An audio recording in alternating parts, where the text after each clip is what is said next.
মালা উঠে না, ওটা উড়ে নাই।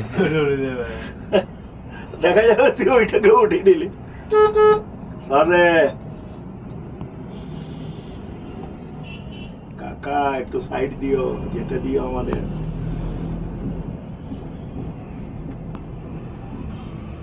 দেখ বলে 40-এর নিচে রিটার্ডার লাগাতে নেই, এই নেই ওই নেই। 20-এর নিচেও কিন্তু রিটার্ডার কাজ করছে, খেয়াল করবি।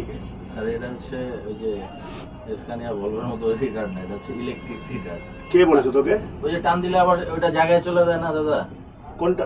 ও সব কটাই ইলেকট্রিক আর অয়েল।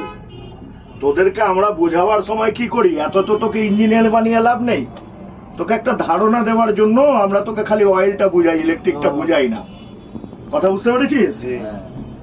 সবই ইলেকট্রিক, ম্যাগনেট। সংযোগ না থাকলে তো আরো কাজ করবে না। কাউ করবে করবে মানে শুধু যদি অয়েল হয় তাহলে ওই লিল্যান্ডের মতো কাজ করবে, একদম স্লো, মানে কোনো সেইভাবে অত ওর এফেক্ট আসবে না, ঠিক আছে? কিন্তু ইলেকট্রিক থাকলেই ওরকম এফেক্ট আসবে, বেটা দিবি একদম কড়কড় করে, বেটা গাড়ি থেমে যাবে একদম, যেরকম হয় আমাদের দুটো একসাথে অন্যান্য কাজ গাড়ি। করে। হ্যাঁ, দুটো, অয়েল প্লাস ইলেকট্রিক। ইলেকট্রিক মানে ম্যাগনেট, তড়িৎ বিদ্যুৎ উৎপাদন করছে, করে ওইটা কাজ করছে।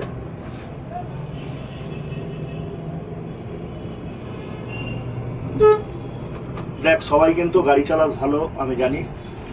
খুব শর্টকাটে আজকে বুঝাবো, ঠিক আছে? আর বুঝাবার পরে 1-2 চক্কর করে একটুখানি চালাবো, তাতে একটু সন্ধ্যা হয় হোক, কোনো অসুবিধা নেই, ঠিক আছে? এটা করার পরে আমরা কি করবো জানিস? কালকের থেকে আমরা রুটে বেরিয়ে যাবো, এদেরকার গাড়ির ধান্দা থাকবো না। একদিন খুলনা চলে যাব, ঠিক আছে? 2জন চালিয়ে যাবে, 2জন চালিয়ে আসবে।